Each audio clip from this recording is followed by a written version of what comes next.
我没事，似乎被封印着，竟已提升到这等地。永一，你去追那周芷薇。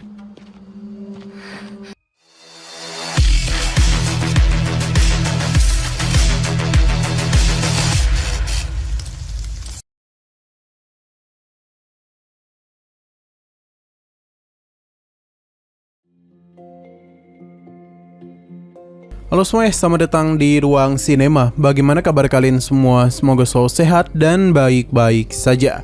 Sesuai jadwal, jadi pada hari ini kita akan kembali melanjutkan series Donghua Martial Master episode terbaru, yang mana ini adalah episode yang ke-549. Bagi yang baru bergabung dan series ini, kita sudah sediakan playlistnya, jadi kalian bisa mudah mencari di mana episode awal dari series ini. Sebelum kita mulai episode terbarunya, kita akan melihat dulu apa saja yang telah terjadi pada episode sebelumnya, tepatnya pada episode 548. Sebelumnya, Qingchen sudah menggunakan kekuatan dari pedang bekaratnya untuk bisa menekan Feng Xiaoyu. Hanya saja ada yang aneh pada pedang bekarat tersebut, sebab sosok kaisar yang terkurung di dalam sana tiba-tiba saja memberikan kekuatan kepada Qingchen, yang seketika saja mengubah Qingchen ke bentuk skin barunya. Kekuatan yang Qingchen miliki juga telah meningkat beberapa kali lipat. Jadi sekarang Feng Xiaoyu bukanlah masalah lagi. Benar saja, setiap serangan yang Qingchen lancarkan tidaklah mampu ditahan oleh Feng Xiaoyu. Bahkan saking takutnya Feng Xiaoyu itu berencana untuk bisa pergi melarikan diri. Tapi Qingchen tidaklah membiarkan hal ini terjadi. Tidak hanya itu saja, Qingchen pun kembali melancarkan serangan kepada mereka. Seberapa keras pun Feng Xiaoyu berusaha melindungi putranya, tapi ujung-ujungnya Feng Lei harus menjadi korban dalam pertarungan tersebut. Sekarang kita akan melanjutkan episode terbarunya. Tindakan dari Kaisar Canggu telah membuat tetua ini terkejut, karena ia sudah berkhianat. Namun Canggu tidaklah peduli dan langsung saja menghabisinya. Hal ini juga telah membuat tetua hantu terpental. Untuk saat ini dirinya tidaklah dapat pergi kemana-mana, sebab di belakang sana sudah ada Kulo-Dao yang menunggu. Alhasil, tetua hantu pun hanya bisa memohon untuk diampuni. Ia bahkan berjanji akan menjadi pengikut setia mereka.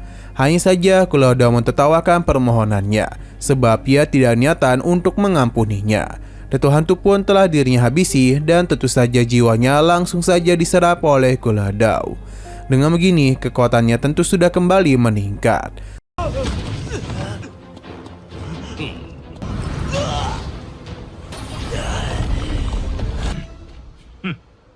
Mereka harus pergi ke sisi Qingchen untuk bisa memberikan bantuan kepadanya. Terlihat dengan jelas kalau Kaisar di dalam pedang bekarat masih mencoba untuk mengambil alih tubuh Qingchen. Ia bahkan sempat mengeluarkan pancaran energi yang begitu dingin. Sampai akhirnya sosok Kaisar ini pun telah merasuki tubuh Qingchen. Ia benar-benar senang bisa mendapatkan kesempatan tersebut. Hanya saja para gadis Qingchen tidak ada niatan untuk membiarkan hal itu terjadi. Mereka berusaha untuk menyelamatkan Qingchen dari kendali sosok tersebut. Perlahan-lahan namun pasti Qingchen mencoba melawan juga. Akan tetapi hal buruk malah terjadi kepada ketiga gadisnya, yang tiba-tiba saja membeku akibat kekuatan dari sang kaisar. Beruntungnya api langit sudah Qingchen letakkan di tempat tersebut. Jadi dia dapat membebaskan Qiansu dan yang lainnya. Selain itu, api langit juga segera memberikan bantuan kepada Qingchen supaya dia itu bisa melawan kekuatan sosok tersebut. Pada akhirnya Qingchen pun telah lepas dari kendalinya. Namun ia tidaklah ingin kejadian ini terulang kembali.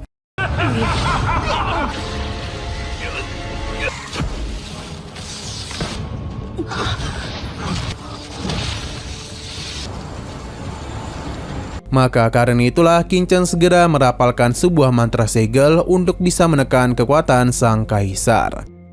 Hal ini tentu sudah disadari oleh sang kaisar itu. Ia mencoba untuk menghindari segel Qingchen, tapi dia gagal dan padernya harus tertangkap oleh segel. Walaupun begitu, kaisar ini masihlah belum menyerah. Dia berjanji jikapun hari ini dirinya gagal, maka kedepannya ia berjanji akan mengambil alih tubuh Qingchen. Setelah pertarungan yang cukup melelahkan, Qingchen akhirnya bisa beristirahat juga. Ia pun segera turun, namun kondisinya sepertinya tidaklah baik-baik saja. Para gadis Qinchan segera mendekatinya karena bagaimanapun mereka sangatlah khawatir akan kondisi terkini Qinchan. Hanya saja Jiruyu dan juga Chen Xixi terlambat, sebab Qiansu sudah lebih dahulu berada di sisi Qinchan. Di sini Qinchan meminta mereka untuk tidak perlu khawatir, karena ia tidaklah menerima luka apapun. Hanya saja ada kekuatan yang mengerikan berasal dari pedang bekaratnya. Untuk sementara waktu, kekuatan tersebut sudah dia segel. Hanya saja Qinchan tidaklah tahu kapan dia bisa terbebas. Selain itu, Qinchan juga tidaklah menduga setelah 300 tahun tidak bertemu dengan Feng Xiaoyu, kekuatannya sudah jauh melampaui apa yang dirinya kira. Qiansu mencoba untuk menenangkan kekasihnya. Qinchan pun memberikan perintah kepada Changwu untuk terus berada di sisi Kekaisaran Xuanyuan, supaya dia itu bisa mendapatkan beberapa informasi. Sedangkan Kulodo diminta untuk mengejar Zhao Jiwei. Selama mereka menjalankan misi tersebut, Qinchan dan para gadisnya segera memanfaatkan ketenangan ini untuk memulihkan diri. 我没事，似乎被封印着。竟已提升到这等。永烨，你去追那周芷薇。 Xiano berpindah ke sebuah tempat yang mana ini adalah Kekaisaran Xuanyuan. Kita diperlihatkan kepada Feng Xiaoyu yang benar-benar telah marah mengenai apa yang telah terjadi kepada putranya. Saking marahnya, Feng Xiaoyu ini bahkan melukai para warga yang tidak bersalah.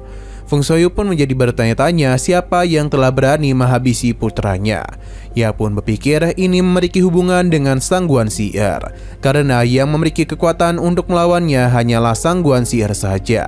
Tapi Feng Xiaoyu masih ragu karena tidak mungkin Xi'er melakukan hal ini kepada mereka. Petunjuk yang dirinya dapatkan hanyalah keterlibatan klan Yimo saja. Lantas jika bukan Sang Guan Xi'er, siapa yang memiliki hubungan dengan klan Yimo? Feng Xiaoyu pun memberikan perintah untuk memanggil Kaisar Wushuang, karena dia akan memberikan misi kepadanya. Sesaat kemudian Kaisar Wushuang pun telah tiba. Melihat apa yang terjadi di sini membuat dia sadar kalau kaisarnya telah marah besar. Ia pun segera memberikan hormat kepadanya. Feng Xiaoyu bertanya Kaisar Wushuang mengenai siapa pemimpin dari tim Gu Yuji saat ini, karena bagaimanapun Feng Xiaoyu ingin berbicara kepadanya. Kaisar Wushuang pun mencoba untuk menghubunginya, namun entah mengapa sinyal yang dirinya kirimkan tidak mendapatkan respon apapun. Atau dengan kata lain, keluarga Su sudah tidak dapat dirinya hubungi lagi.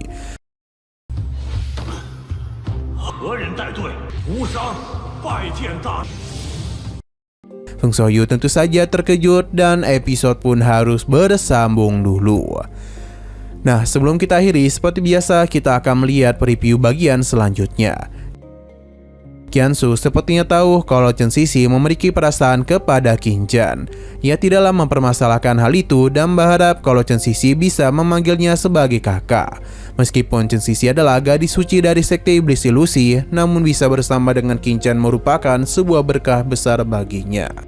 Jadi Qiansu tidaklah keberatan berbagi Qinchan bersamanya, asalkan Chen Xixi bisa memanggilnya sebagai kakak. Dengan malu-malu, akhirnya Chen Xixi pun mulai memanggilnya sebagai seorang kakak.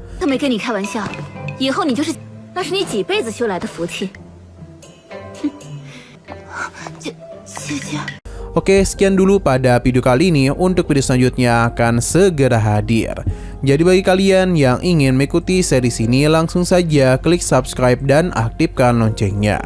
Terima kasih yang sudah menonton video sampai habis. Jika kalian suka pada video ini, klik like dan share ke teman-teman kalian tentang channel ini.